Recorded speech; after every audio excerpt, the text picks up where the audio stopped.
King of Gods. By Fast Food Restaurant, Kabanata 1013. Province Teleportation Array. Dumaan sina Zhao Feng at Emperor Ghost Scale sa masikip na spiritual palace at hindi nagtagal ay nakarating sila sa isang napakagandang forging hall. Sa sandaling dumating sila, nakita nila ang isang napakalaking black and white metallic warship. Halos masakop nito ang buong bulwagan, at natatakpan ito ng hindi pangkaraniwang hanay. Ang istruktura ng array lines dito ay lubos na katulad ng sa Heaven's Legacy race. Nakita ni Zhao Feng ang black and white warship na ito gamit ang kanyang kaliwang mata, at napagtanto niya na maraming aspeto ng barko ang idinagdag matapos itong unang itayo. Mukhang hindi masyadong masama ang management skills ni Jiwuya. Masasabi ni Zhao Feng kung gaano kahusay ang Blacksmith Array Grandmaster na ito mula sa produktong ito lamang. Marahil ang mga 3-star superpower lamang ang makakagamit ng ganoong lumilipad na barkong pandigma. Napabuntong hininga si Emperor Ghost Scale sa pagkamangha. Sino ang nakakaalam kung gaano karaming beses na mas mahusay ang barkong pandigma na ito kumpara sa dati niyang pagmamayari? Matapos maging isang pirata sa loob ng ilang daang taon, ang Emperor Ghost Scales ay nagkaroon ng kakaibang hilig sa mga barko. Pumasok si Emperor Ghost Scales at Zhao Feng sa isang side plaza. Ang loob ng plaza na ito ay may sariling dimensyon, at bagamat ito ay tila napakaliit, ito ay napakalaki sa loob. Senior Zhao, na-upgrade ko na ang flying chariot gaya ng utos mo. Pumunta si Jiwuya sa unahan. Ang iba pang dalawang disipulo ng Ji family ay naruroon din, at sila ay may kagalakan na mga ekspresyon habang pinalibutan nila ang bagong lumilipad na nagninangas na karwahe. Lumakad pasulong si Zhao Feng at siniyasat ang bagong upgrade na lumilipad na nagninangas na karwahe. Ayon sa iyong mga kinakailangan, itong lumilipad na carro mula sa Heaven's Legacy race ay pinalakas sa lahat ng aspeto, at ito ay umabot na ngayon sa antas ng isang Peak Emperor. Isang Blacksmith Array Grandmaster na ipinakilala na may mahinang ngiti habang nakatayo sa tabi ng lumilipad na carro. Ang mga panauhing ito ay pawang bata pa at mga Emperor na. Para magkaroon din sila ng kompletong item mula sa Heaven's Legacy race, talagang hindi sila simple. Nakita ni Zhao Feng na ang lumilipad na carro ay ibang-iba sa dati. Una, ang laki ng lumilipad na karwahe ay nadagdagan, kaya mas maraming tao ang kasya nito. Pangalawa, ang ilan sa mga mekanismo sa likod ng lumilipad na carro ay naging perpekto, at isang pares ng mga pakpak ay idinagdag din sa gilid ng lumilipad na karwahe, na nagpapataas ng liksi nito. Kung mayroon ka pang substandard God Crystals, maaari kang maglagay ng dalawa sa mga pakpak at pataasin ang bilis ng lumilipad na carro sa antas ng isang Sacred Lord. Dagdag ng Blacksmith Array Grandmaster. Malinaw na napansin niya ang mga substandard God Crystals ng i-upgrade ang lumilipad na karwahe na ito, kaya gumawa siya ng ilang mga adaptasyon sa mga ito sa isip. Substandard God Crystals. Huminga ng malalim si Emperor Ghost Scales. Kahit ang Sacred Lords ay ayaw gumamit ng substandard God Crystals sa isang bagay na lumilipad lamang. Higit pa rito, dalawa sa kanila ang kailangang gamitin ng sabay-sabay. Gayunpaman, mula sa sinabi ng Blacksmith Array Grandmaster, tila gumamit si Zhao Feng ng mga substandard God Crystals upang simulan ang lumilipad na nagninangas na karwahe. Bilis ng isang Sacred Lord. Bahagyang naantig si Zhao Feng. Hindi niya inaasahan na aabot sa ganoong bilis ang lumilipad na kalisya. Ayunpaman, ang mga substandard God Crystals ay hindi basta-basta gagamitin, kaya kailangan muna niyang pag-isipan ito. Ito ang pinakamaraming magagawa ko sa lumilipad na carro. Dahil ang lumilipad na karwahe na ito ay mula sa Heaven's Legacy race, ang presyo ay napakataas, 2 pamana na sacred weapons. Sinabi ni Grandmaster Jin kay Zhao Feng ang presyo ng pag-upgrade ng lumilipad na carro. Si Emperor Ghost Scales ay may nalilitong ekspresyon. Siya at ang kanyang mga kaibigan ay itinaya ang kanilang buhay para lamang sa isang sacred weapon inheritance, at ngayon si Zhao Feng ay nangangailangan lamang ng 2 sa pag-upgrade ng lumilipad na kalisya. Tumanggaw si Zhao Feng. Ang bawat aspeto ng lumilipad na nagninangas na carro ay umabot na sa hangganan. Ang presyong ito ay napakamakatwiran. Nang magbabayad na si Zhao Feng. Grandmaster Jin, paumanhin sa pag-abala sa iyo. Isang matanda ngunit malakas na boses ang tumunog mula sa labas, at isang payat na elder na may ilang miyembro sa likod niya ang pumasok sa sukat ng plaza. Divine Official Gate. Namumuo ang puot at galit sa puso ni Emperor Ghost Scales habang nakatingin sa Emperor na nakasuot ng puting damit sa gitna nila. Ito. Ang Grand Elder ng Divine Official Gate. Napalunok si Grandmaster Jin. Maraming Elder at Regulator ang dinala ng Grand Elder ng Divine Official Gate dito. Magdudulot ba sila ng gulo? Mula sa ekspresyon ng Emperor Ghost Scales, masasabi niyang sinaktan ng mga bisitang ito ang Divine Official Gate. Bumuntong hininga si Grandmaster Jin at naghanda na bigyan ng babala ang mga mula sa Divine Official Gate. Bagamat ang kabilang partido ay isang Grand Elder ng isang 2-star power at isang quasi-sacred lord, ito ay isang spiritual palace at mayroon itong City Lord Palace na sinusuportahan ito, kaya hindi natakot si Grandmaster Jin. Gayunpaman, bago siya makapagsalita, ang Grand Elder ng Divine Official Gate ay nagsalita at lubos siyang nasilaw. Munting kaibigan Zhao, narito ang matandang ito upang humingi ng tawad sa kaibigang ito. Pinagdikit ng payat na elder ang kanyang mga kamay at yumuko ng malalim patungo sa Emperor Ghost Scales. Kayong lahat, lumuhad kayo. Angal ng payat na matanda. Plop. Ang iba pang mga emperor ay agad na lumuhad sa lupa. Kaya ikaw ang taong namamahala sa Divine Official Gate. Si Zhao Feng ay lumakad pasulong na may walang pakialam na ekspresyon at tumingin sa quasi-sacred lord na ito at sa iba pang mga emperor. Zhao Feng. Natigilan si Grandmaster Jin. Hindi katakataka na ang batang ito na may gininto ang buhok at may gininto ang mata ay napakapamilyar. Siya si Zhao Feng, ang tumulong sa Ninth Prince na maging Crown Prince. Munting kaibigan Zhao, mangyaring huminahon. Ang mga taong ito mula sa aking puwersa ay hindi nakikilala ang Mount Tai. Dinala ko sila dito sa pagkakataong ito para humingi ng tawad. Magagawa mo ang lahat ng gusto mo sa kanila. Ang payat na matanda ay lubhang masunurin. Isang tao sa loob ng angkan ang nakakilala kay Zhao Feng mula sa mga larawan sa alaala ng Emperor na nakasuot ng puting damit.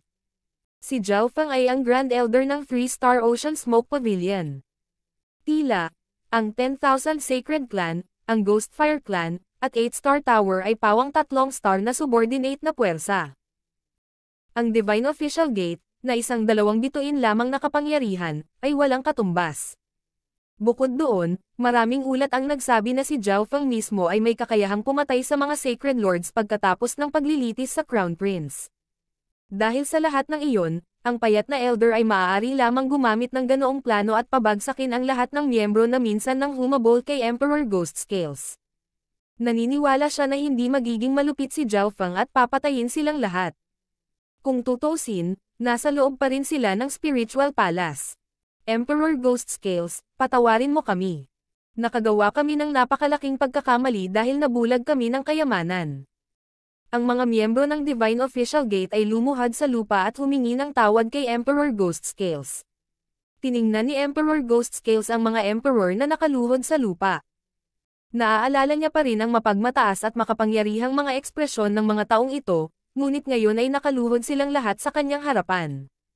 Naisip ni Emperor Ghost Scales ang tungkol sa mga pirata na sumama sa kanya sa kontinente, at lumitaw ang hangarin sa pagpatay sa kanyang puso. Emperor Ghost Scales, handa kaming ibigay ang inheritance na nakuha namin noong isang araw at bayaran ang lahat ng bayad sa pag-upgrade ng lumilipad na item na ito. Agad na sinabi ng payat na elder matapos makita ang killing intent flash sa mga mata ni Emperor Ghost Scales. Ang Emperor Ghost Scales at ang Divine Official Gate ay nakakuha ng kalahati ng mana ng Sacred Lord. Ngayon, kailangang ibigay ng Divine Official Gate kay Emperor Ghost Scales ang kalahati na nakuha nila. Kung payag ka, ang Divine Official Gate ay magiging subordinate force na ngayon ng Ocean Smoke Pavilion. Lumakad pasulong si Zhao Feng at sinabi habang tinatapik ang Emperor Ghost Scales. Ngayong si Zhao Feng ay sumusuporta sa Ninth Prince, ang pagpatay sa mga tao sa Spiritual Palace ay mag-iiwan ng masamang pangalan para sa Ninth Prince. Ito. Ang Divine Official Gate ay handang maging isang subordinate force ng Ocean Smoke Pavilion. Sandaling nag-alinlangan ang payat na matanda bago nagngangalit ang mga ngipin at nagsalita. Zhao Feng, umalis na tayo. Hindi nagsalita si Emperor Ghost Scales, tumalikod na lang siya at umalis.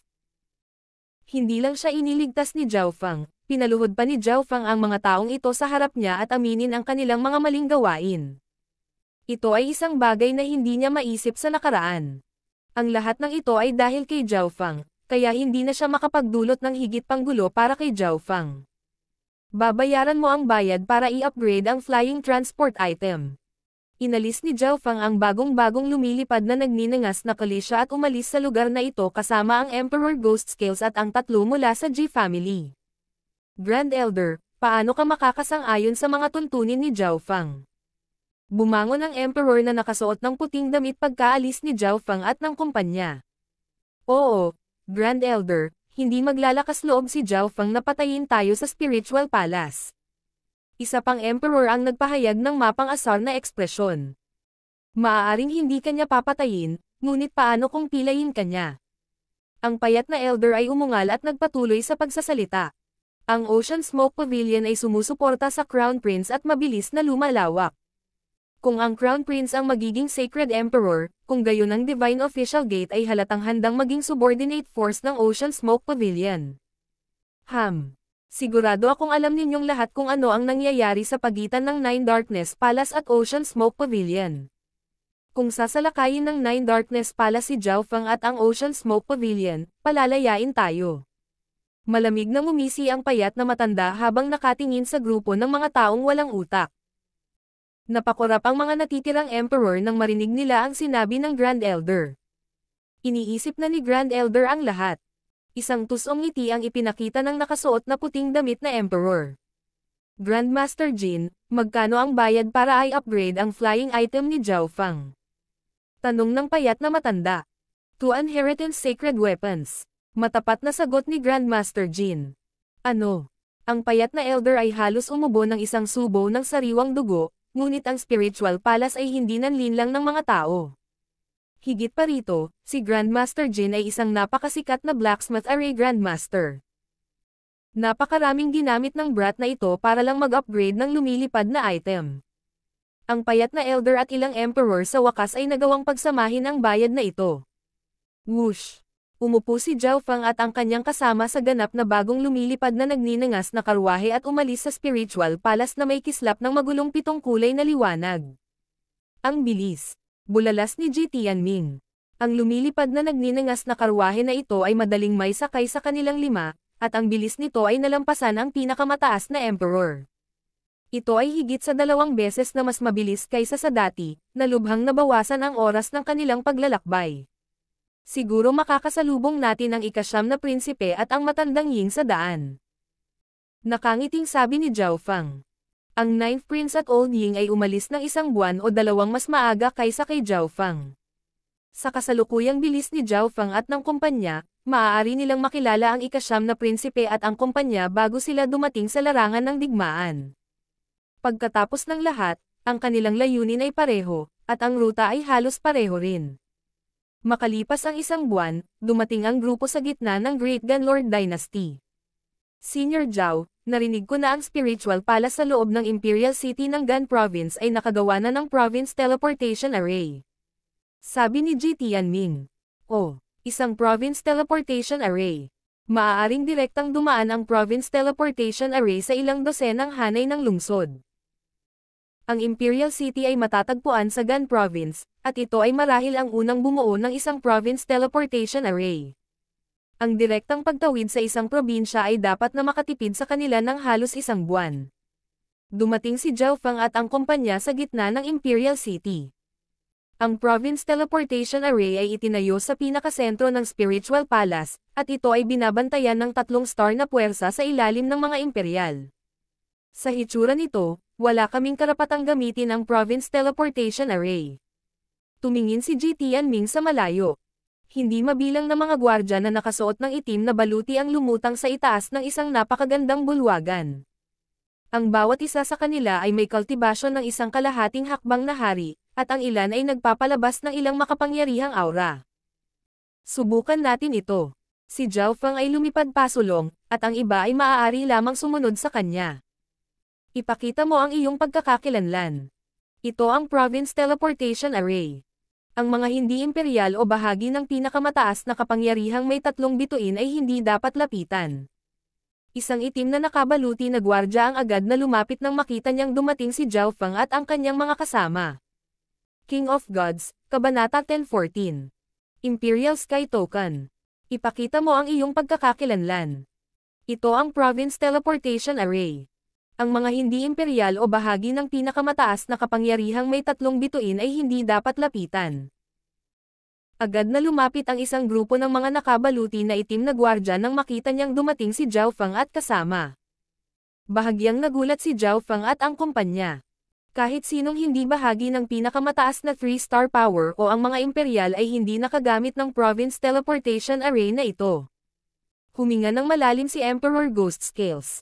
Para sa kanya, ang mga imperial at pinakamataas na 3 bituin na kapangyarihan ay umiiral sa pinakatuktok ng kontinente, isang bagay na maaari lamang niyang tingnan ngunit hindi mahawakan. Bahagi kami ng G Family, isa sa 8 big families, at ang senior na ito ay ang Grand Elder ng Ocean Smoke Pavilion. Sabi ni Ji Tianming. Isa sa 8 big families at Grand Elder Zhao Feng ng Ocean Smoke Pavilion. Kumikislap ang mga mata ng pinuno ng itim na nakabaluti na gwardya habang nagpapadala siya ng ilang layunin. Isang nasa katanghaliang gulang na maskuladong lalaki na nakasuot ng itim na baluti ang lumitaw sa harap ng grupo ng mga tao, at isang hindi nakikitang presyon ang kumalat sa hangin. Napakalakas ng katawan. Naabot na niya ang antas ng isang quasi-sacred lord. Lihim na natigilan si Emperor Ghost Scales. Nakaramdam siya ng matinding pressure kapag nakaharap lang ang lalaking nakabaluti na ito. Maaaring mas mataas pa ang battle power nitong lalaking nakabaluti na itim kaysa sa Grand Elder ng Divine Official Gate. Anong gusto mo? Tanong ng muscular black-armored middle-aged na lalaki. Malinaw na ang G family ng 8 big families ay may kaunting kapangyarihan, at ang pangalan ni Zhao Feng ay medyo sikat din. Gusto naming gamitin ang Province Teleportation Array. Sabi ni Zhao Feng. Mayroon ka bang allowance ng mga imperial o isang pinakamataas na 3-star power? Tanong ng lalaking nakasuot ng itim. Tanging ang mga may marangal na pagkakakilanlan mula sa mga imperial ang pinayagang gumamit ng Province Teleportation Array, ngunit may mga exception, tulad ng mga binigyan ng mga utos. Dahil kung hindi, hindi ka pinapayagang gumamit ng Province Teleportation Array. Ang lalaking nakabaluti na itim ay may mapagpasyang tingin sa kanya, at nagsimulang magtampo ang 3 mula sa pamilya G. Nag-isip sandali si Zhao Feng. Ang lugar na ito ay hindi masyadong malayo sa Imperial Palace, ngunit hindi niya kilala ang maraming tao sa palasyo. Ayos na ba ito? Isang parisukat na gintong token na may nakaukit na dragon dito ay biglang lumitaw sa kamay ni Zhao Feng. Ang mga mata ng dragon ay kumikinang, at isang hindi nakikitang pag-agos ng Draconic Providence ang natipon patungo sa kanya. Ito ang token na ibinigay ng 9th Prince kay Zhao Feng pagkatapos ng paglilitis sa Crown Prince, at sinabi niya na maaari nitong payagan si Zhao Feng na pumasok at lumabas sa Imperial Palace ayon sa gusto niya dahil ang Imperial Palace ay kasalukuyang nasa kakaibang sitwasyon. Kinuha lang ni Zhao Feng ang token na ito para subukan. Iyan ang Imperial Sky Token. Nagbago ang ekspresyon ng lalaking nakasuot ng itim.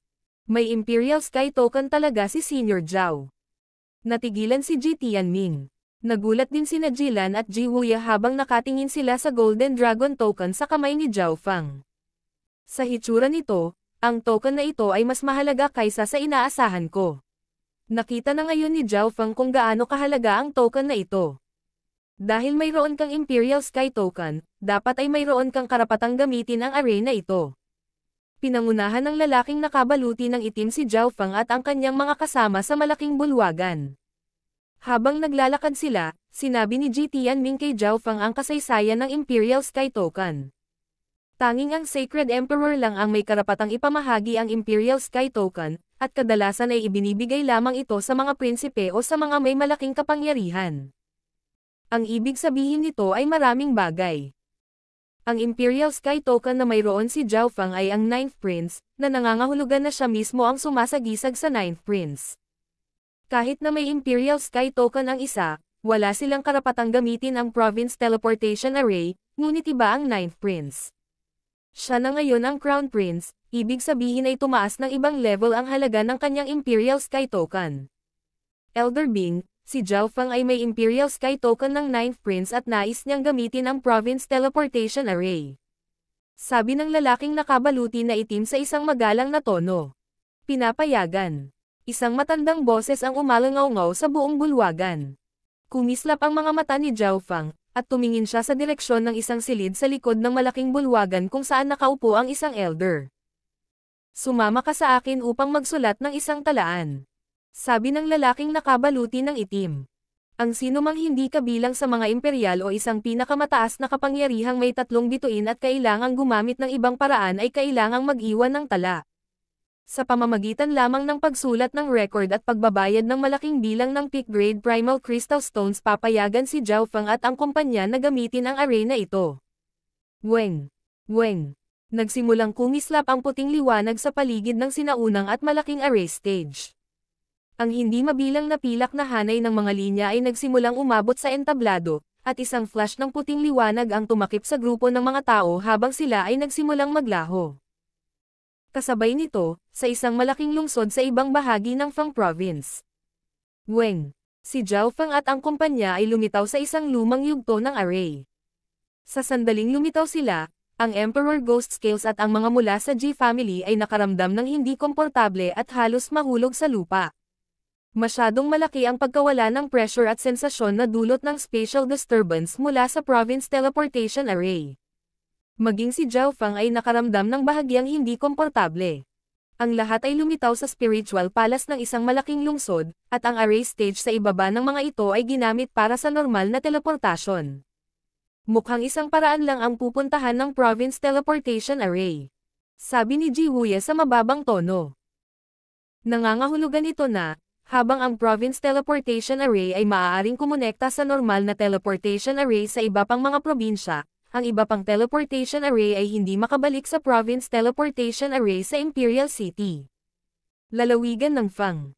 Binulong ni Zhao Feng ang dalawang salitang ito. Ito ang teritoryo ng pamilya Duan mo. Bagamat hindi nagustuhan ng pamilya Duan mo si Zhao Feng, hindi nila mapigilan si Zhao Feng na gamitin ang array dito.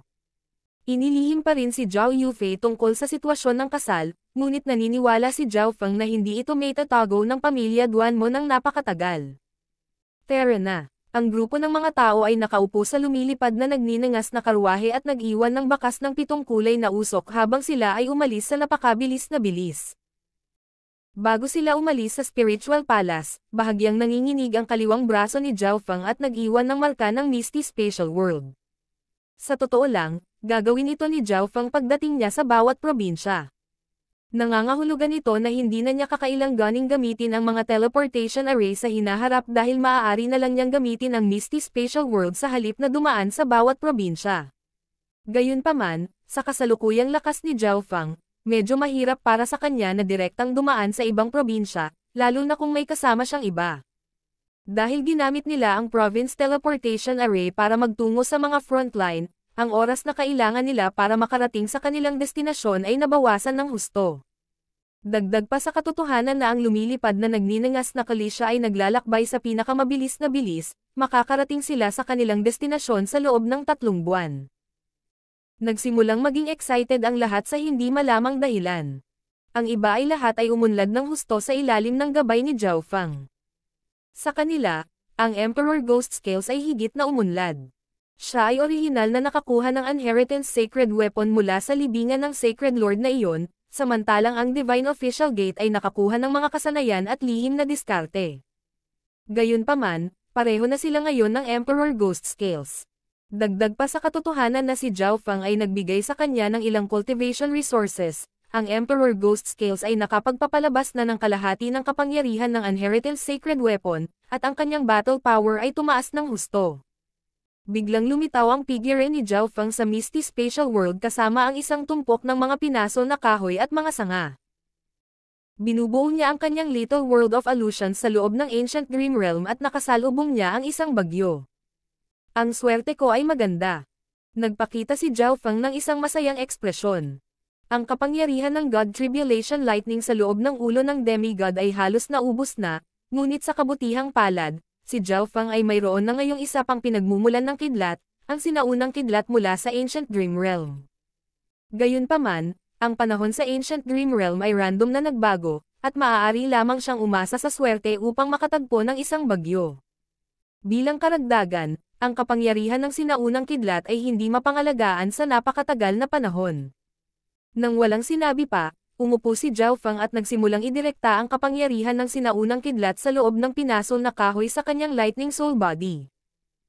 Malapit na tayo. Si Jilan, na kasalukuyang kumokontrol sa lumilipad na nagninangas na Karo, ay tumingin sa malayo. Wala pang isang probinsya ang layo nila sa front lines ng battlefield. Whoosh! Sa isang tiyak na sandali, ang aura ng isang quasi-sacred lord ay lumitaw mula sa itaas. Ang bagong dating ay isang taong nasa katanghaliang gulang na nakasuot ng kulay lila na damit. Ibinaba niya ang tingin sa grupo ng mga tao sa lumilipad na nagninangas na karwahe at bumagal, ngunit hindi siya nagtagal bago umalis. Hindi nagtagal ay nakilala ng kanilang grupo ang isang malaking lumilipad na espiritual na alagang hayop.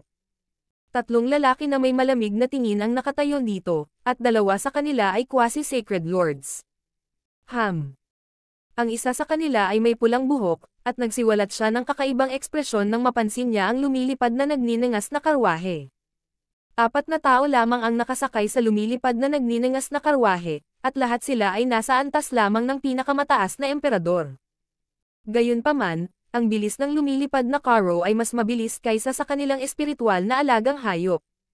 Alam ng lahat na ang presyo ng isang flying machine ay mas mataas kaysa sa isang lumilipad na espiritual na alagang hayop dahil ang isang flying machine ay maaaring magkasya sa mas maraming tao at nangangailangan ng mas kaunting kapangyarihan. Hindi rin ito kailangang magpahinga, kaya napakahalaga ng malalaking lumilipad na makina. Boss, dapat ba tayong kumilos laban sa kanila? Ang isa sa mga lalaki ay nagpakita ng nakakatakot na ekspresyon at tumawa. Biglang lumitaw si Zhao Feng sa loob ng lumilipad na nagninangas na karwahe, at ang kanyang malabong gininto ang buhok ay umihip ng hangin habang ang kanyang gininto ang kaliwang mata ay mukhang napaka-misteryoso. Huwag masyadong magulo. Napakaraming nakatagong eksperto dito. Naging maingat ang pulang buhok na lalaki nang makita niyang lumitaw si Zhao Feng nang wala sa oras at umiling. Ang kanyang karanasan at instinct ay naipon pagkatapos ng ilang daang taon ng paglalakad sa dulo ng isang kutsilyo, at sinabi nito sa kanya na ang kabataang ito ay tiyak na hindi simple. Ang malaking espiritual na alagang hayop ay nagsimulang dahan-daang lumipad palayo. Sa ibabaw ng lumilipad na nagninangas na Karo. Mukhang magulo talaga ang lugar na ito. Dinilaan ni Emperor Ghost Scales ang kanyang mga labi habang sumilay sa kanyang mga mata ang pananabik. Ang lugar na ito ay nagpapaalala sa kanya ng mga araw noong siya ay isang pirata. Sa harap namin ay ang Spiritual Palace. Dumating ang kanilang grupo bago ang isang maingay at magulong bulwagan. Bago pa man sila makalapit ay may nakita silang 2 puwersa na naglalaban sa isa't isa. Ang pinakamahina ay isang domain level king. Ang lugar na ito ay hindi lamang magulo. Tumingin si Zhao Feng sa paligid at nakitang maraming mabangis at masasamang tao sa loob ng mga tindahan. Ang isa ay hindi kailangang magbayad ng entrance fee, at walang mga limitasyon sa paglipad ng mga alagang hayop o makina. Maaaring sabihin ng isa na ito ay isang spiritual palace na walang sino mang may kontrol dito. Sa sandaling dumating ang lumilipad na nagninangas na kalisya ni Zhao Feng, maraming matako na tingin ang naakit dito. Whoosh! Whoosh! Whoosh! Ilang figure ang dahan-daang lumipad patungo sa kanila mula sa harapan. Buntong hininga, hindi ko akalain na masisira ang teleportation array dito. Normal lang iyan. Ang mga hanay ng teleportasyon malapit sa larangan ng digmaan ay madalas na ginagamit. Punta tayo sa Spiritual Palace sa Duhai City sa susunod. Napailing ang 3 at napabuntong hininga nang umamin sa kanilang pagkatalo. Senior Zhao, sira ang teleportation array dito. Bakit hindi na lang tayo lumipad? Pinabagal ni Jilan ang lumilipad na nagninangas na karwahe.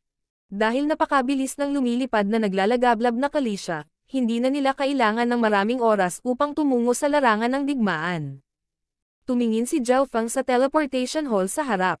Sarado ang mga pinto, at maraming bantay sa paligid. Sa hitsura nito, ang lahat ng puwersa na kabilang sa City Lord ay puro sa teleportation hall. Sige. Tumanggaw si Zhao Feng. Nang iikot na ni Jilan ang lumilipad na nagninangas na Karo. Meow meow. Ang maliit na pas ang magnanakaw ay lumitaw sa mga balikat ni Zhao Feng at kinuha ang Imperial Sky Token. Sa sandaling ito, gumagalaw ang Draconic Providence sa Imperial Sky Token, at ang mahinang dagandong ng isang dragon ay maririnig mula rito. Ibang-iba ito sa nakaraan. Kinuha ni Zhao Feng ang Imperial Sky Token at inilagay ang kanyang spiritual sense dito. Isang sensasyon ang agad na pumasok sa kanyang isipan. Ito ay hindi maganda. Biglang itinaas ni Zhao Feng ang kanyang ulo, at ang kanyang gininto ang kaliwang mata ay nakalok sa teleportation hall sa di kalayuan. Nakita ni Zhao Feng ang ibabaw ng spiritual palace at ang hadlang na naghihiwalay dito sa labas ng mundo. Ang Old Ying at ang Ninth Prince ay naroon mismo sa spiritual palace. King of Gods, Kabanata 10:15. Ambush sa palasyo. Sa loob ng bulwagan kung saan matatagpuan ang teleportation array, ang Ninth Prince at Old Ying ay napapaligiran ng 5 tao na nakaitim na damit. Pinalibutan ng Draconic Providence ang Ninth Prince at pinataas ang kanyang lakas sa pakikipaglaban sa antas ng isang Sacred Lord. Hinawakan niya ang isang sinaunang berdeng espada ng kidlat at hamampas pasulong, na nagpadala ng kidlat sa kalangitan. Maiit na panlilin lang. Isang lalaking nakasuot ng itim na maskara at may hawak na isang madilim na berdeng dagger na marahang hiniwa sa hangin, at isang masamang pag-agos ng sacred power ang dumurog sa kidlat. Ito ay hindi maganda. Nakatayo si Old Ying sa likod ng Ninth Prince. Tumutulo ang dugo mula sa kanyang dibdib, at sa paligid nilang dalawa ay ang katawan ng mahigit 100 gwardya. Bagamat ang battle power ng Ninth Prince umabot sa antas ng isang Sacred Lord sa pamamagitan ng pag-asa sa kanyang Draconic Providence, hindi pa rin siya katugma sa lalaking ito na may maskara.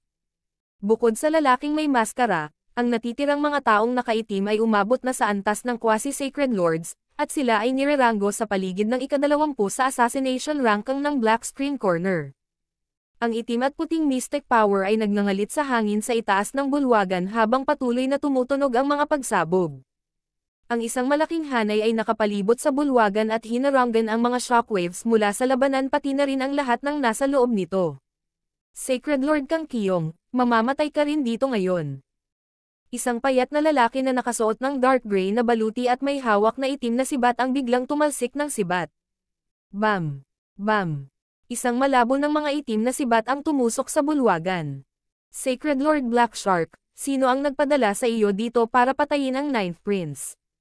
Ang Sacred Lord Kang Qiyong ay mabilis na naglaslas pasulong gamit ang kanyang malakristal na puting espada, nagpadala ng mga sinag ng puting espada ilaw patungo sa mga kislap ng mga itim na sibat na itinulak palabas ng Sacred Lord Black Shark. Ang Sacred Lord Black Shark ay isang Sacred Lord na nireranggo sa nangungunang 10 assassin ng Black Screen Corner. Siya ay naiiba sa ibang mga assassin. Ang Sacred Lord Black Shark ay uhaw sa dugo at tinapos ang kanyang mga target gamit ang hilaw na kapangyarihan. Tumigil ka na sa pagsasalita ng napakaraming kalokohan. Napamura ang Sacred Lord Black Shark habang tinutusok ang kanyang sibat, at isang bola ng itim na liwanag na may madilim na aura ang yumanig sa hangin pagdating nito sa harap ng Sacred Lord Kang Qiyong. Boom! Bam! Ipinadala ang Sacred Lord Kang Qiyong na lumipad sa hanay sa likuran niya. Sacred Lord Kang Qiyong. Malabo ang mata ni Old Ying. Ligtas ang kanilang paglalakbay dito, ngunit hindi niya inaasahan na ang panganib ay may tatago hanggang sa huling sandali. Nagtago ang mga assassin dito sa paghihintay sa Ninth Prince at kinuha ang kontrol sa buong teleportation hall. Ang lahat ng mga gwardya maliban kay Sacred Lord Kang Qiyong ay napatay. Isang napakahusay na hanay ang naset up sa paligid ng bulwagan, at hinaranggan nito ang lahat ng ingay at kapangyarihan sa loob. Malamang hindi rin alam ng mga nasa labas kung ano ang nangyayari dito. White Flowing Sword Technique. Muling sumulong si Sacred Lord Kang Qiyong, na nagpapakita ng napakalalim na sword intent. Kasabay nito, pinagsama niya ang projection ng kanyang little world sa realidad. Ang buong bulwagan ay tila natatakpan ng walang limitasyong puting liwanag habang ang sword intent ay bumaril sa kalangitan. Whoosh! Whoosh! Hindi mabilang na mga larawan ng mga puting espada ang sumunod sa momentum ni Sacred Lord Kang Qiyong at tumusok patungo sa Sacred Lord Black Shark. Break! Isang alon ng magulong kadiliman ang biglang lumitaw sa likod ng Sacred Lord Black Shark at winasak ang lahat ng imahe ng puting liwanag ng espada. Medyo nasira din ang kapangyarihan ng Little World Projection ng Sacred Lord Kang Qiyong. Hindi maganda, malapit nang matalo si Sacred Lord Kang Qiyong. Nakaramdam ng solemna ang Old Ying. Ang Sacred Lord Kang Qiyong ay hindi katugma ng Sacred Lord Black Shark, at ang Ninth Prince ay hindi kayang tumayo ng matagal laban sa lalaking nakamaskara. Old Ying, Huwag kang mag-alala. Nakarating na ang tulong. Ang Ninth Prince ay biglang nagpahayag ng isang masayang ekspresyon. Napatigil sandali ang Old Ying. Medyo matagal na silang nakakulong dito. Kung may mga taong pumunta dito para iligtas sila, matagal na silang dumating. Hihihi, umaasa ka pa sa iba para iligtas ka. Mapanuksong ngumiti ang lalaking nakamaskara. Ang hanay sa paligid ng bulwagan ay hindi lamang nakaharang sa lahat ng ingay at kapangyarihan, ito rin ang huminto sa spiritual senses. Ang kanilang plano ay pinag-isipang mabuti. Walang aksidenteng maaaring mangyari. Ang lalaking nakamaskara ay biglang sumugod, at ang kanyang madilim na berdeng sandang ay kumikinang sa lamig habang tahimik itong gumagalaw sa paligid ng Ninth Prince. Gayunpaman, sa susunod na sandali. Boom! Bumukas ang pasukan sa bulwagan. Ilang gwardya na nakasuot ng itim na baluti ang napinsala ng nakakatakot na puwersa. Bam! Diretso ang bagsak ni Zhao Feng sa hanay at pumasok sa loob habang pinipigilan ng mga miyembro ng Ji Family at Emperor Ghost Scales ang iba pang mga nakabaluti na itim na gwardya. Sinong nandyan? Bulalas ng itim na nakasuot na assassin sa harap ng Ninth Prince. Saglit ding huminto si Sacred Lord Black Shark at ang lalaking nakamaskara. Zhao Feng. Napasigaw sa tuwa ang Ninth Prince. Ilang sandali ang nakalipas, naramdaman niya ang pagkakaroon ng kanyang Imperial Sky Token. Ibinigay niya ang kanyang Imperial Sky Token kay Zhao Feng, at ito ang dahilan kung bakit alam niya na siya ay maliligtas. Ang Old Ying ay may nagulat na ekspresyon. Bakit nandito si Zhao Feng? Kasabay nito, napagtanto niya na ang array ay tila napakadaling masira mula sa labas. Dahil pumasok ka, wala kang pagkakataong umalis. Nagalit si Sacred Lord Black Shark habang nagmensahe siya sa ibang tao. Kasabay nito, ang lalaking nakamaskara at ang iba pang nakaitim na nakapaligid sa ikasyam na prinsipe at matandang Ying ay iniwan sila sa likod at sinugod si Zhao Feng. Alam nila ang tunay na lakas ni Zhao Feng, ngunit mayroon silang isang Sacred Lord at 4 na quasi-Sacred Lords. Tiyak na magagawa nilang sugpuin si Zhao Feng. Pang! Pang! Boom! Ang Sacred Lord Black Shark ay biglang nagpakawala ng mas maraming kapangyarihan at sumingit kay Sacred Lord Kang Qiyong, na parang gusto niyang tapusin ang laban sa lalong madaling panahon. Zhao Feng, isa ka rin sa mga target ng Black Corner Screen. Nangangahulugan ito na maaari naming tapusin ang dalawang nangungunang 10 target sa parehong oras. Tuwang-tuwa ang lalaking nakamaskara at ang iba pang nakaitim. Ang kailangan lang nilang gawin ay itigil si Zhao Feng hanggang matapos ang Sacred Lord Black Shark kay Sacred Lord Kang Qiyong. Matatapos din ang lahat pagkatapos noon. Ikaw lang. Napangiti si Zhao Feng nang magsimulang bumaril ang eye intent mula sa kanyang kaliwang mata. Forbidden Illusion Lost World. Isang surge of soul power mula sa kanyang lightning soul body ang pumasok sa kanyang kaliwang mata. Ang kaliwang mata ni Zhao Feng ay naging isang mundo ng walang limitasyong lila at ginto, at ito ay nagdulot ng labis na kaakit-akit na sensasyon. Weng. Ang 5 nasa harap ni Zhao Feng ay likas na tumingin sa mata ni Zhao Feng, at sa susunod na sandali, nawalan sila ng kontrol sa kanilang malay at nagsimulang magpumiglas. Ang lalaking nakamaskara ay umatras ng ilang dosenang hakbang at ganap na inilipat ang kanyang soul intent, ngunit ang 4 na quasi-sacred lords ay sinubukang magpumiglas ng ilang sandali bago mawala ang lahat ng liwanag sa kanilang mga mata at hindi makagalaw. Ito. Ang lalaking nakamaskara ay nagpakatatag nang makita ang hindi makapaniwalang ekspresyon sa kanyang mukha. Bagamat mabilis siyang umatras para takasan ang saklaw ng eye bloodline technique ni Zhao Feng, ang ilusyon ay nagkaroon pa rin ng napakalaking epekto sa kanya. Higit pa rito, ang 4 na quasi-sacred lords ay kumikilos na parang mga brain-dead, at nakatayo lang sila doon. Paano ito posible? Nanginig ang kaluluwa ng lalaking nakamaskara. Kailangang malaman ng isa na ang mga quasi-sacred lord na kasama nila ay pawang mga super assassin mula sa Black Corner Screen. Hindi sila mas mahina kaysa sa quasi-sacred lords na nakibahagi sa paglilitis sa Crown Prince. Gayunpaman, isang sulyap mula kay Zhao Feng ay agad silang natalo. Black Shark, mas mabilis. Galit at nagulat na ekspresyon ang ipinakita ng lalaking nakamaskara habang nagmensahe. Ang dami niyong basura. Ang Sacred Lord Black Shark ay umungol sa galit. Halatang nakita niya rin ang nangyayari. Si Zhao Feng ay naging mas malakas kaysa noong siya ay nasa paglilitis sa Crown Prince. Wala silang kaalaman tungkol sa malalakas na ilusyong ito na mayroon si Zhao Feng. Kahit na ang Sacred Lord Black Shark ay mas malakas kaysa Sacred Lord Kang Kyong, napakahirap na talunin siya ng mabilis. Napakalakas. Inihayag ng Sacred Lord Kang Kyong ang isang masayang ekspresyon habang ipinapaikot niya ang kanyang sacred power ng buong lakas upang matigil ang Sacred Lord Black Shark ng ilang sandali. Lalong lumakas si Zhao Fang. Isang mahinang ngiti ang ipinakita ni Matandang Ying. Sa hitsura nito, naligtas nga sila. Weng! Weng! Weng! Inilibot ni Zhao Fang ang Sacred Lightning Body at naging mas matangkad. Tinakpan ng kidlat ang kanyang katawan habang sumusugod siya sa isang nakakatakot na puwersa ng kidlat. Bam! Bam! Bam! Bam! Ang apat na nakaitim ay pinalipad ni Zhao Fang. Walang nakakaalam kung sila ay buhay o patay na. Twilight Dark Shadow. Ang lalaking nakamaskara ay naglaslas gamit ang dark green na dagger, at ang mga layer ng dark green na ilaw ay hiniwa patungo kay Zhao Fang. Kasabay nito, pinaikot ng lalaking nakamaskara ang kanyang soul intent para harangan ang soul eye bloodline techniques ni Zhao Fang. Weng! Whoosh! Whoosh!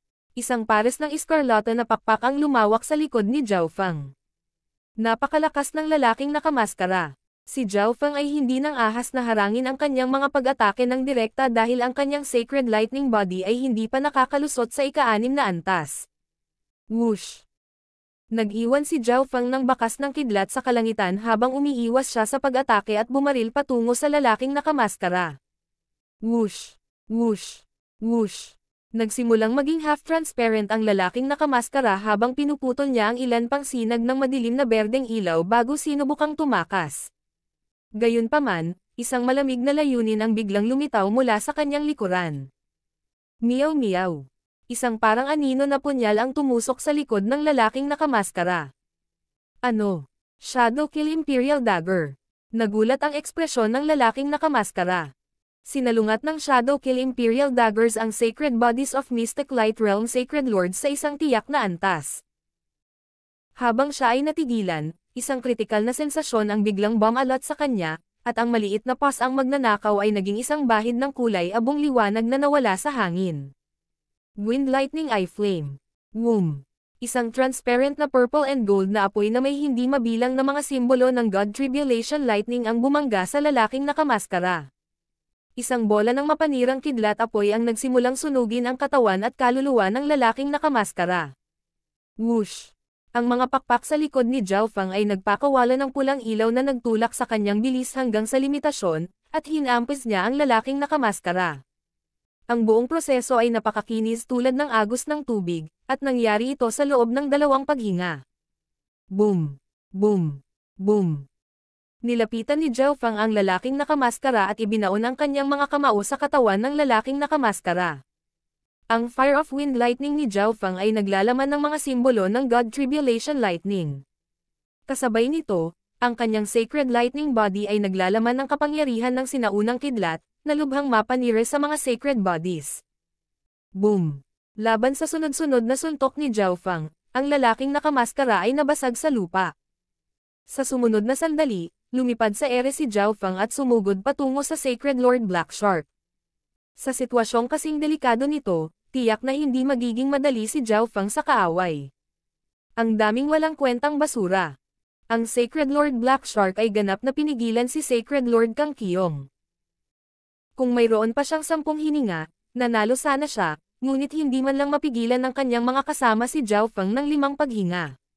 Mahusay. Tuwang-tuwa si Sacred Lord Kang Kyong. Ang lakas ni Zhao Fang ay lumampas sa kanyang inaasahan.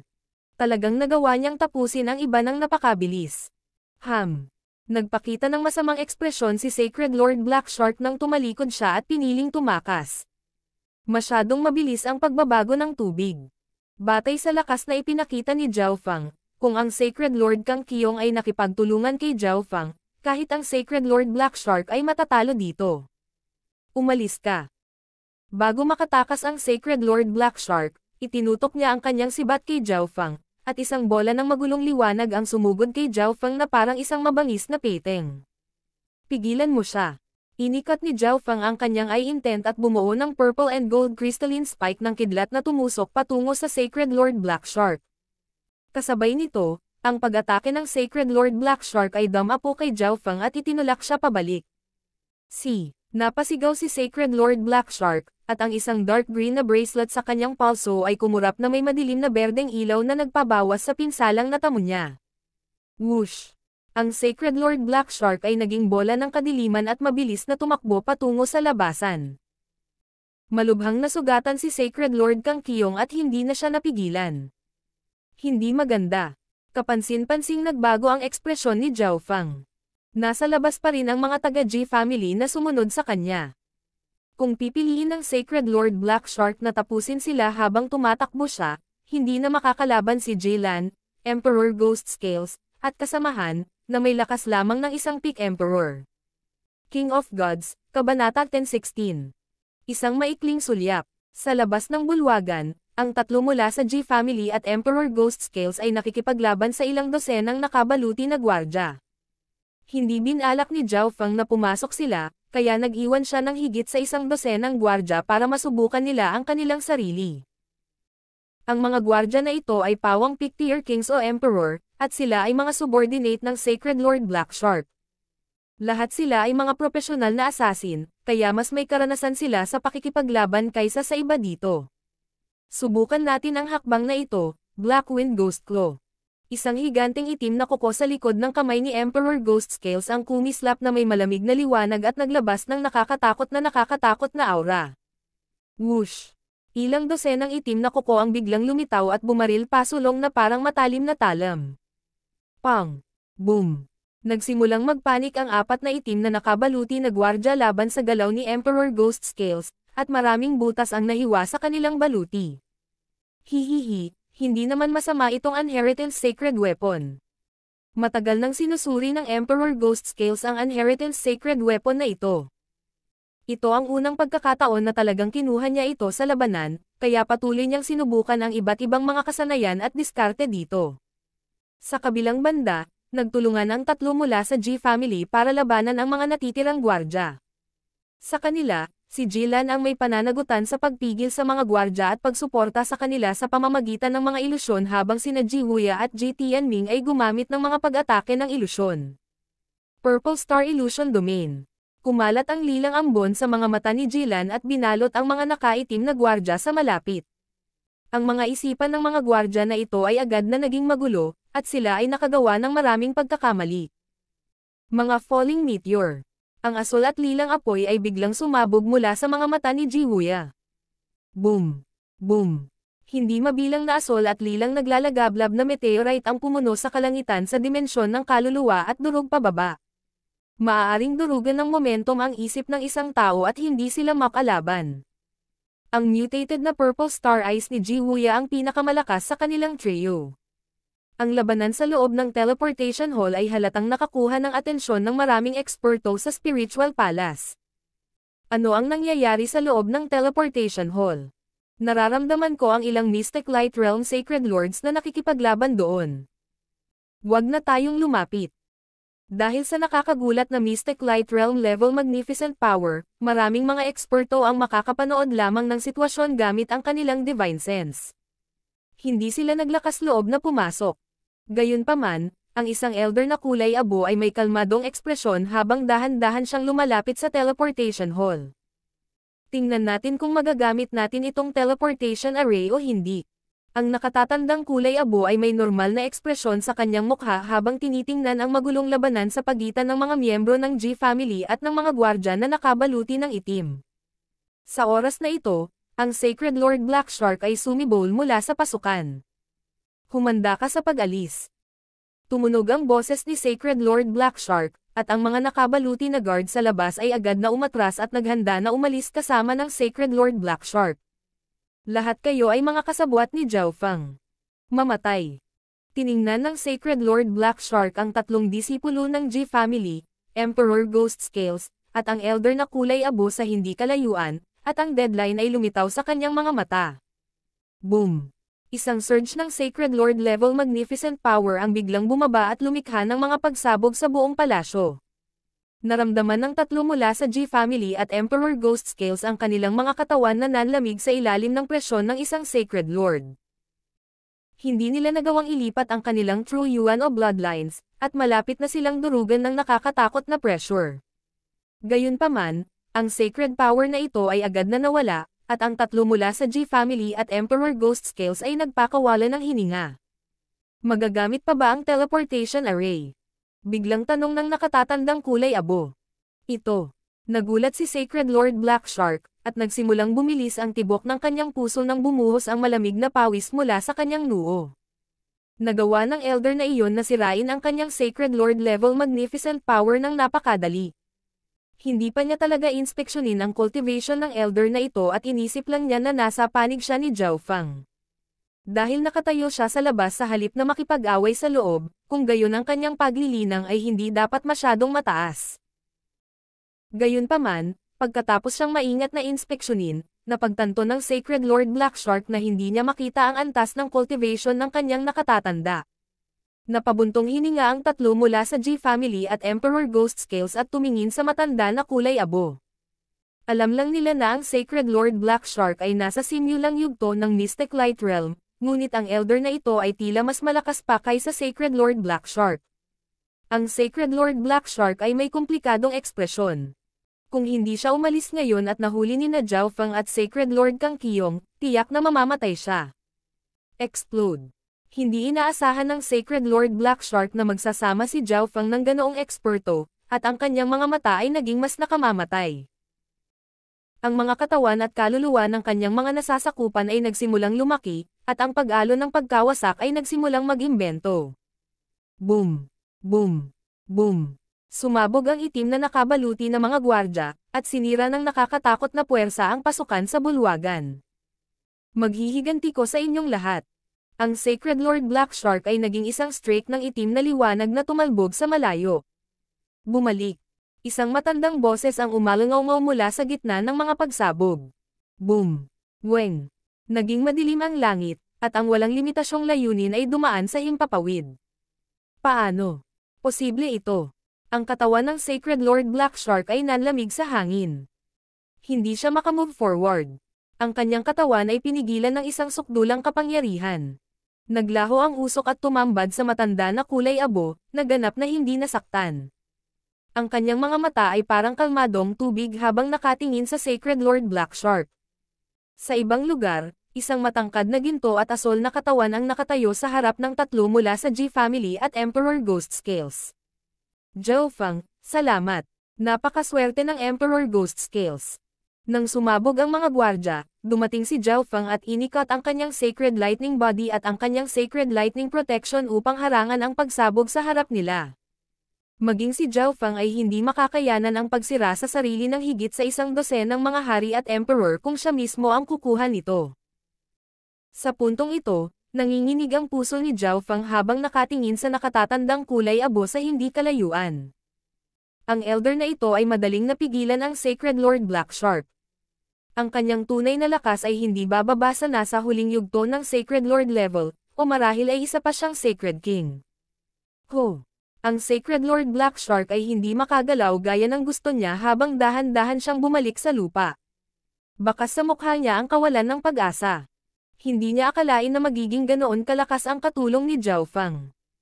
Nabigo ang pagpatay, at ngayon ay wala na siyang matakasan. Hahaha, sabay tayong mamatay. Ang Sacred Lord Black Shark ay lumibot habang ang kanyang kapangyarihan ay namuo at agad na sumabog. Hindi maganda, mag-ingat. Maging si Zhao Fang ay hindi naglakas loob na labis ang pagpapahalaga sa sarili laban sa pagsira sa sarili ni Sacred Lord Black Shark. Ibinuka ni Zhao Fang ang kanyang mga pakpak at ang kanyang Little World of Wind Lightning habang hinihila niya ang tatlong miyembro ng G-Family at Emperor Ghost Scales at sumugod sa kalangitan. Boom! Boom! Boom! Nawasak ang lahat sa paligid ng teleportation hall, at maraming emperor na nanunood ng palabas ang nasugatan sa pagsabog. Kahit na ang isang Sacred Lord ay nasira ang sarili, kaya't ang mga manunood ay nagtakbuhan lahat. Gayunpaman, nakatayo lang doon ang nakatatandang kulay abo at pinrotektahan ang kanyang sarili ng may ilang layunin. Walang pinsalang ginawa sa kanya. Salamat, Senior, sa pagtulong mo sa akin na patayin ang assassin na ito. Pumunta si Zhao Fang para magpasalamat. Hindi mahalaga kung sinadya o hindi ang ginawa ng Elder na ito, kung wala siyang ginawa, malamang na nakatakas ang Sacred Lord Black Shark. Munting kaibigan, magagamit pa ba ang array sa loob ng teleportation hall? Tanong ng nakatatandang kulay abo. Ang kaliwang mata ni Zhao Fang ay tumingin sa direksyon ng teleportation array. Ang isang defensive array sa paligid nito ay nawasak, ngunit ang teleportation array mismo ay maayos pa rin. Mabuti pa ang array. Magagamit pa. Bumagsak si Zhao Fang sa lupa at pinakawalan ang tatlong miyembro ng G Family at Emperor Ghost Scales mula sa kanyang Little World of Wind Lightning. Zhao Fang, kailangan nating umalis sa lalong madaling panahon. Mensahe ni Old Ying. Si Old Ying, ang Ninth Prince, at ang Sacred Lord na si Kang Qiong ay medyo malayo sa pagsabog, kaya hindi sila nasugatan. Gayunpaman, ang tatlo sa kanila ay nasugatan kanina, ang kanilang mga posisyon ay nahayag, at ang lugar na ito ay lubhang hindi ligtas. Halimbawa, ang nakatatandang kulay abo sa labas ay may di masusukat na lakas. Kung siya ay isang kaaway, sila ay patay na.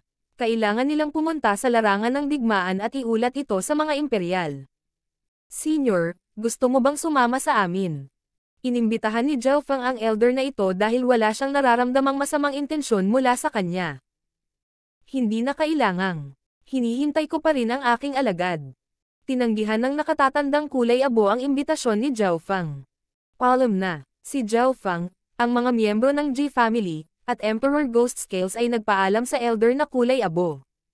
Naglagay si Old Ying ng ilang pick-grade primal crystal stone sa sinaunang teleportation stage, at isang puting liwanag ang nagsimulang kumislap habang ang hindi mabilang na silver array lines ay nagsimulang lumaki. Tiningnan ni na Sacred Lord Kang Qiong at Old Ying ang misteryosong elder at nadama nilang mapalad na hindi siya ang kanilang kaaway. Kasabay nito, naramdaman nilang medyo masama ang swerte ni Sacred Lord Black Shark. Sa sandaling ito, isang figurang nakaputi ang tumungo sa nakatatandang kulay abo. Ang batang babae ay nakasuot ng puting nyebe na damit, at ang kanyang walang katulad na kagandahan ay parang isang dalisay at puting lotus. Nagbigay siya ng isang mahinang ngiti at nagbigay ng payapang sensasyon sa iba. Biglang nanginig ang mga mata ni Zhao Fang habang nakatingin sa matikas na babaeng ito na tila nagmula sa isang painting. Maging si Zhao Fang, na sanay makakita ng mga kagandahan, ay labis na naaakit. Kasabay nito, nakaramdam din siya ng hindi kilalang pamilyar na sensasyon. Katulad noong inilantad ng maliit na pas ang magnanakaw ang mukha ni Liu Qingxin pabalik sa Flooding Lake City sa Azure Flower Continent, at ang kanyang kagandahan ay sapat na upang masilaw ang sinuman sa maikling sandali. Napakaganda. Napatulala si Emperor Ghost Scales habang nakatingin sa babaeng nakaputi. Maging si Jilan ay lubos na naakit sa kanya. Kasabay nito, ang babaeng nakaputi ay tumingin sa Ninth Prince at kasama sa teleportation array, at ang kanyang mga mata ay dumapo kay Zhao Fang. Ang aura na ibinigay ng gininto ang buhok at ang gininto ang mata ay nagparamdam sa kanya ng malapit na pagkakaugnay, ngunit sa susunod na sandali, ang ikasyam na prinsipe, Zhao Fang, at ang kumpanya ay nawala mula sa yugto ng teleportasyon. Master, bumili ako ng dissenting chin. Nakangiting lumabas ang mga ngipin ng babaeng nakaputi. Hindi mo pinapansin. Iniwan mo talaga ang chin mo. Sabi ng nakatatandang kulay abo. Munting kagandahan, bakit ka pumunta dito? Huwag kang tumakbo little goddess, gusto lang naming maging kaibigan, hihihi. Umalangaw mula sa labas ang mapaglarong boses ng dalawang lalaki nang tumalon ang dalawang malalaking lalaki. Pareho silang quasi-sacred lords, at wala silang masyadong naramdamang banta ng matanda sa tabi ng babae, kaya hindi talaga sila nag-abala sa kanya. Nagdudulot na naman ng gulo sa akin. Ang nakatatandang kulay abo ay nagpahayag ng isang walang magawang ngiti, at ang mukha ng batang babae ay bahagyang namula habang siya ay nagbigay ng nakakainis na ngiti. Weng! Ang kulay ng kaliwang mata ng matanda ay biglang nagsimulang magbago, at isang itim na figure ang tumalon. Ang itim na figure na ito ay umiral lamang sa isang estado ng kaluluwa, at mayroon itong hindi mabilang na mga sumpa at talismans dito. Ang hitsura ay katulad ng Sacred Lord Black Shark. Ano ito? Nagbago ang ekspresyon ng dalawang lalaki. Ang kakaibang eksenang ito ay nagbigay sa kanila ng masamang pakiramdam. Biglang sumingit ang kaluluwa ni Sacred Lord Black Shark, at isang nakakatakot na Sacred Lord Soul Intent ang bumagsak. Tumakbo. Napalitan ng takot at gulat ang ekspresyon ng dalawang lalaki nang agad silang nagtangkang tumakbo. Ho! Boom! Ang dalawang malalaking lalaki ay nahulog sa lupa, Ang kanilang mga kaluluwa ay ganap na nawasak. Ang kaluluwa ng Sacred Lord Black Shark ay naging isang bahid ng itim na liwanag at sumanib sa kaliwang mata ng matanda na kulay abo. Tara na. Ang teleportation array ay magagamit pa rin. Ang matanda na naka-gray at ang babaeng